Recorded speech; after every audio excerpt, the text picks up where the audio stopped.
To get things started, I'm going to tell you a story from when Amanda and I were planning our wedding. A wedding budget serves not only as a means to make sure that you keep your expenditures for a wedding in check, but also if the couple, the engaged couple, is managing the budget for their wedding, it can serve as a miniature practice budget or season of budgeting for them that can indeed provide a great deal of preparation for them as they're getting ready to start their married life. My in-laws had an excellent plan when it came to funding the wedding for Amanda and I. They knew that there can be drama when it comes to decisions on what to buy and what not to buy for a wedding. Wedding planning itself can get pretty involved and fairly emotional, especially since there's so much money involved. And traditionally in America, the bride's family will pay for the bulk of the wedding. Now, that's traditional, that's not a rule, but that was the way that my in-laws approached it. And to make the process as easy as possible while also providing us with a means to practice communicating about money, they simply gave us the money that they wanted to use for the wedding.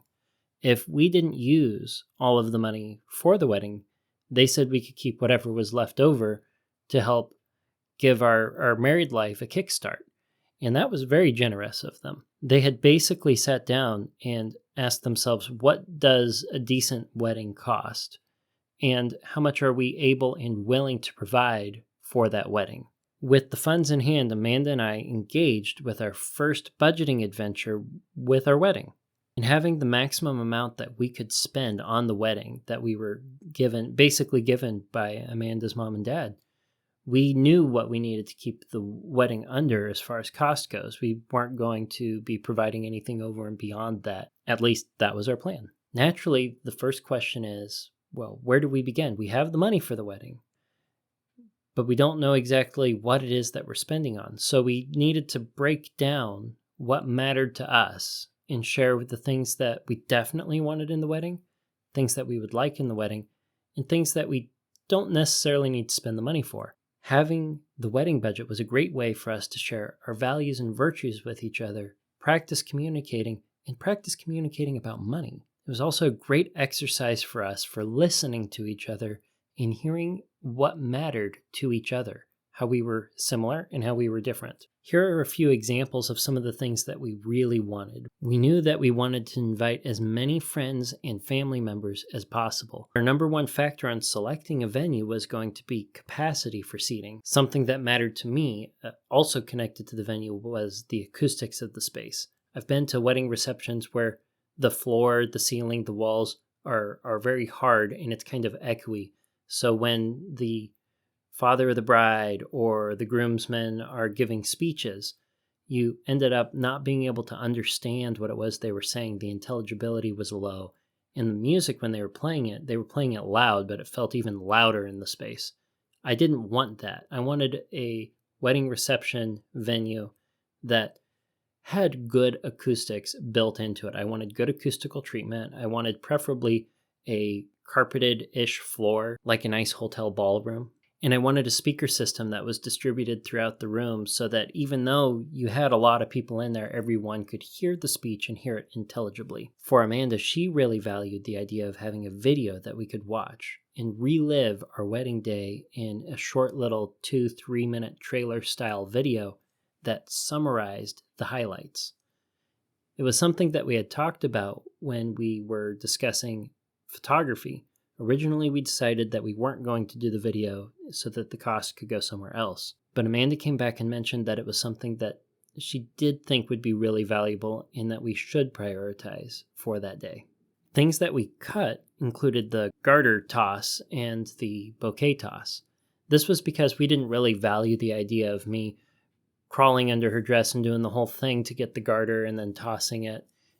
And that, alongside the bouquet toss, have roots. And they're becoming a wedding tradition that we also didn't feel like we wanted to necessarily perpetuate. We also forewent getting a wedding planner.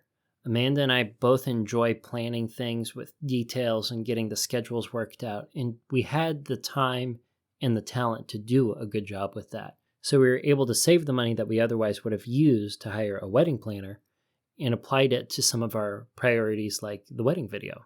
Another wedding tradition that we cut that's kind of interesting is the grand exit from the church.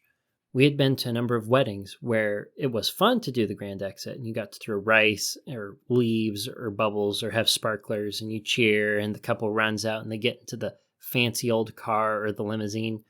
But the thing was, is the couple didn't go off typically to the venue, and they didn't go to take more pictures on their own. Most of the time, the grand exit ended up taking a little trip around the block with the fancy car that you rent. And the couple gets back out and goes into the church to take the family photos. The way our schedule was panning out for the wedding day, that was what we would have ended up doing. We would have done the grand exit from the church, more or less for show, had all the guests outside in the summer heat waiting for us to walk out.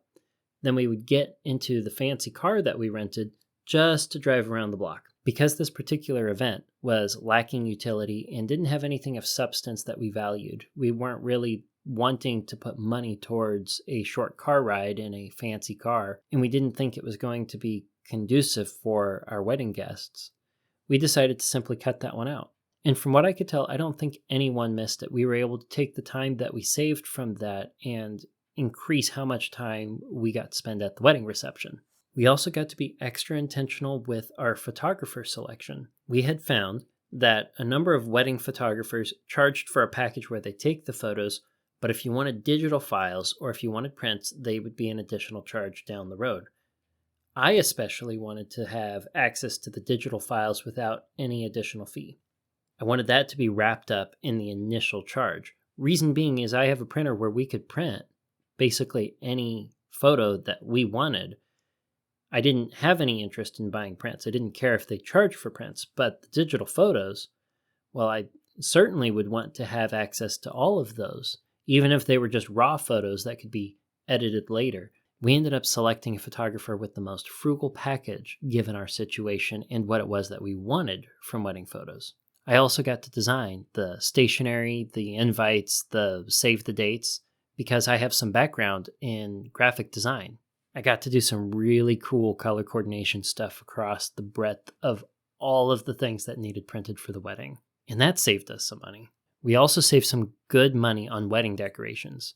We didn't have any strong preferences for particular decorations other than the color. And decorating the tables was something that was going to be pretty expensive if you got very elaborate. We ended up going with more meaningful decorations that we could access for free, either from the venue or make homemade, and then added the wedding colors using the most inexpensive means that we could find, some synthetic rose petals that matched the colors that you could buy in bulk bags for just, basically a few dollars a bag. We sprinkled those on all the tables, and it looked elegant.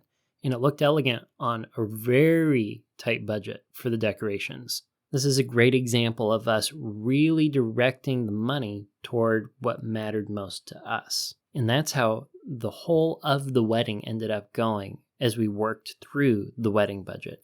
Every decision reflected our values and priorities. The wedding day as a whole ended up being the perfect reflection of our relationship and the quality of our communication in preparing the wedding. Looking back, we wouldn't change a single thing about that day. We ended up with a wedding that had twice the number of guests as the average wedding for that year, but for half the cost of the average wedding in America for that year. And that is something that, in my opinion, reflects a really well thought out, frugal wedding budget.